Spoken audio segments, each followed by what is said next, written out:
So we do a lot of pfSense builds, and a lot of times for my corporate clients, I just buy the pfSense boxes as they come with support, and I've really never had a problem with them, really solid. But a lot of people ask me, what else can I use and what can I save a few dollars on? Well, these are pretty cool. These are the protectli, I think that's how you say it, protectli, model FW1048. You can buy them on Amazon here.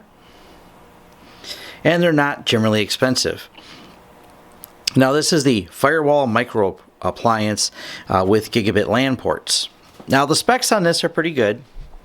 It is a quad-core Bay Trail processor, 8 gig mSATA, 4 gigs of DDR3 RAM, and 4 gigabit Ethernet ports.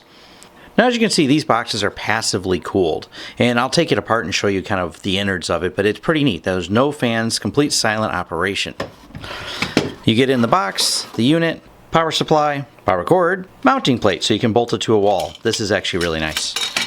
Now the unit itself, all metal, all steel, all the way around. Even the bottom, this isn't plastic, so it's really solid. It's actually a little heavier than I expected. The gigabit LAN ports all looks nice. Link lights, power light, hard drive activity. It runs on 12 volts. So let's take a look inside.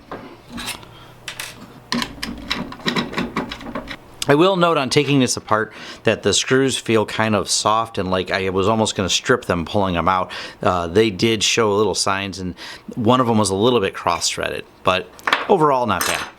So as you can see, we actually have 4 gigs standard DDR3. We have a solid state mSATA drive, 8 gigs. That's what this one came with, shipped for $279. Now, kind of a bonus, you get a secondary mSATA on this. So if you had another mSATA drive you want to add to this, you could actually put 2 drives in this. Pretty cool. Then we have our 2 USBs, power, solid design, just everything's metal, even these little side pieces. Literally the only plastic thing in here was the power supply. Everything else is completely metal. And it just feels really well made. It feels well machined. The edges aren't rough or anything. I'm not going to cut myself on them. So they did a good job. Feels pretty quality here. All right, let's put this back together and dig into the performance. Oh, and as you can see inside of here, you are looking at the CPU, and they glued these screw holes so you can't take them out easily.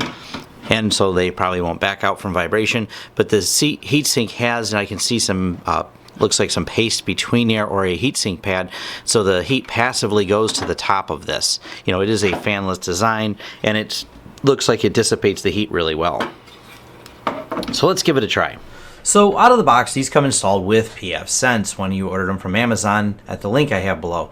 And I think that's nice of them. I don't trust third parties to load it, so I went ahead and downloaded it again and reloaded pfSense on their latest version, which was September 27, 2016. That's the latest as of December 2nd, 2016 here.